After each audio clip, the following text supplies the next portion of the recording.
Hi, Jamie Cowen here. I thought I'd mix it up a little on subjects, since except for the wild-eyed conspiracy theorists, the U.S. election is over. But the drama of elections is not. So, here we go again, another election in Israel. In March, Israel will have her fourth election in 2 years. Will they ever end? According to a recent report, Israel holds more elections than any other democratically based country. Talk about instability. The only good thing is that there is no electoral college. Israel's political system is confusing and inefficient.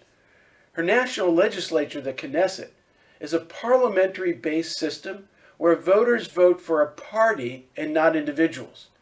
For a party to gain seats in the Knesset, it must garner at least 3.25% of the voting public.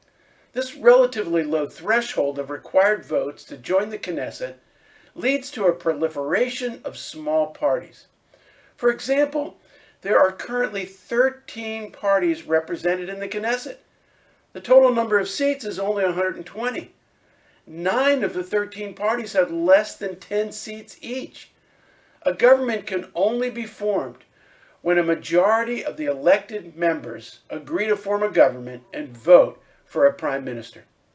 Because of the system's structure, no one party in Israel's history has ever won a majority of seats, thus leading to the necessity of forming a coalition government with other parties. These coalitions almost always collapse because of party infighting. Now, the last 3 elections were close. They essentially were a referendum on Bibi Netanyahu's tenure as prime minister since 2009. The first 2 were inconclusive. No governments were formed for the first time in Israel's history.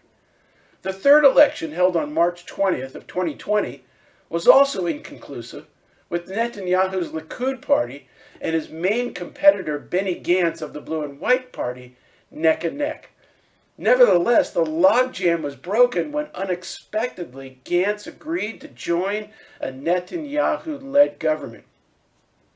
However, like many former Israeli governments, this was not a match made in heaven. Disagreements began from the get-go and then exploded over the next year's budget, leading to the government's recent collapse. So, here we go again. It seems like every election cycle brings out some new players and some new parties.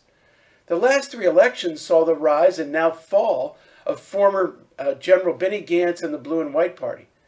This time it's Ron Holday, mayor of Tel Aviv, and his new Israeli party, and Gideon Sa'ar, formerly a heavyweight with Likud, but now the leader of the New Hope Party. And there could be more. Are you getting tired and confused? Welcome to our reality in Israel. On top of that is the non-profession of political polling. If you think U.S. polling is inaccurate, you ain't seen nothing yet. The most recent poll, in quotes, shows up to 50% of Israelis are not sure what party to vote for. 50%? How can that be? Because there's so many parties. In the last election, 30 parties vied for votes. Honestly, it's a mess. So what to expect? Once again, the election is about Bibi Netanyahu.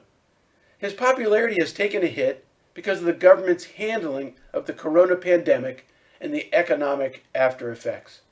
On the other hand, unless you're New Zealand, your popularity suffers. Yet Israel may be the first country to be fully vaccinated. The expectation is by early spring this may be achievable. That would be a huge accomplishment. And Netanyahu is banking on that fact for the upcoming election. The timing of all of this, of course, is no accident. In addition, he must be given credit for the several normalization treaties with Arab countries. This is a potential game changer for the Middle East and creates significant future economic benefits for the country. But looming over all of this is Netanyahu's corruption trial set to begin in February.